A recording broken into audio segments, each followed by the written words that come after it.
Hey guys, it's Joanne, and I've decided to show you how I make ribs in my pressure cooker. So this pressure cooker I got from Amazon. I'll leave a link down below. Got it for about a little over $100. A couple weeks ago when they had the Prime Day, it was on sale for like $99, but I got this one for over $100 back, I think, after Christmas. I'm not sure. But I really like it. I haven't even used half of the capabilities of it. I always make ribs in it. But I think you can make a ton more stuff. I haven't been so adventurous and I haven't had the chance. So what you need for this is pork ribs. And I have these in my freezer.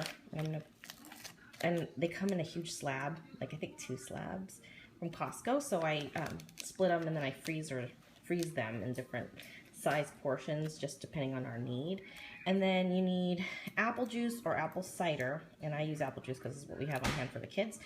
And I use, you need like a good rub, like a barbecue rub. And this one I got from Crate & Barrel. You can use any kind you want. This one has a bunch of different things in it, like brown sugar and all this other stuff. Or you can make your own.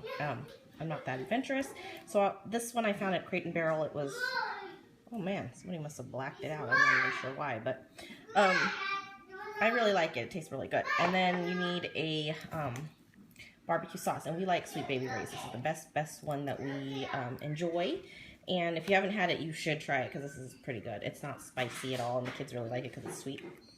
And that's pretty much it. I'm going to show you now how to assemble it.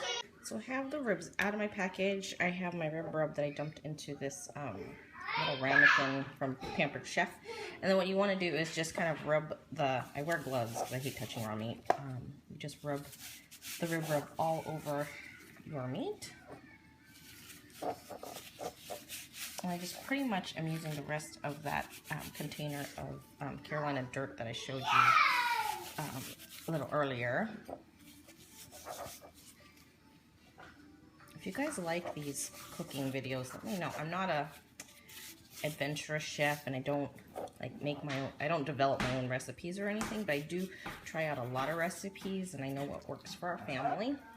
And I do have a few easy ones that my kids really like. So you want to get the rib rub all over your meat and work it in there. And then if you want, you can let it sit so that it absorbs it.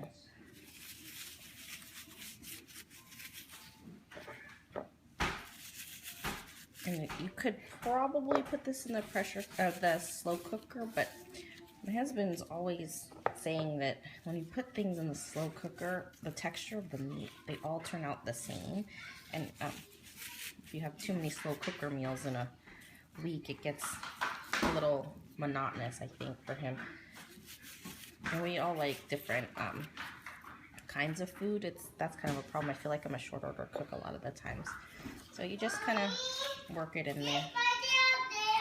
Okay, there's a spider up there. No, it's not. So just leave that alone, and then you place it into the slow cooker. So I'm going to try to do this one-handed, and then you want to put the meaty part face down. Let's see if I can grab this with one hand. I don't have a GoPro or anything. This is on my phone. So you kind of just place it in here and stand it up.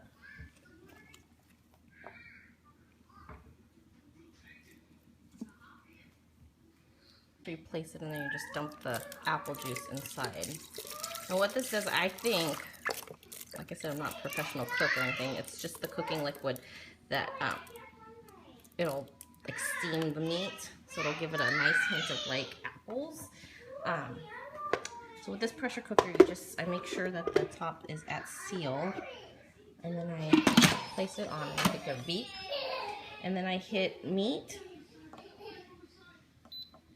And then it says 35 minutes, and so it really doesn't cook in 35 minutes. It has to take time to get to pressure and then depressurize, so it's actually more than 35 minutes. So then it turns on automatically. So now it's on, and I just have to wait, and then I'll show you the next part. All right, so that took about an hour in the pressure cooker, even though it said 35 minutes. Why does it do that? I took it out, I cut them into like 3 rib pieces, and then I'm just going to brush the barbecue sauce on it. So as I do that, after I do that, I'm going to place that on the baking pan that I covered with foil because it makes for easier cleanup, and I sprayed the cookie racks, I guess that's what they're called, with nonstick spray. I don't know if that makes a difference. I feel like it still sticks regardless, but anything to help with the dishwashing would be helpful, I guess. And then, so this should take me about 5 minutes to do, and then I'm gonna place it in the oven. It's at 350, and then I'll put it in the oven for like 15 to 20 minutes, probably, I can't decide, maybe 18 minutes. And then it'll be done, and we'll eat it with rice. I don't have a veg as a side today. The kids are picky eaters, and we're bad mom. I don't have, we don't have vegetables all the time, to be quite honest. If we have corn in a can, I might serve that up, but I'm not quite sure.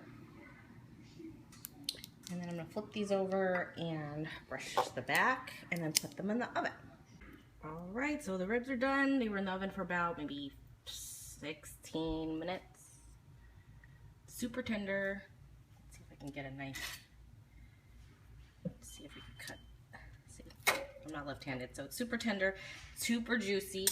It's gonna taste amazing. It's one of our favorite meals, and it's so super easy to use in your pressure cooker, whether it's manual or electric. Let me know if you decide to try it, and I'd love to hear what you guys think. It's so easy. I think I got this recipe off of Noreen's Kitchen on YouTube. I just tweaked it up a little bit. I mean, I don't even use any measurements really. But we ran out of our rub, so hopefully the next time I try this, I'll try it with a different rub and see if it tastes just the same.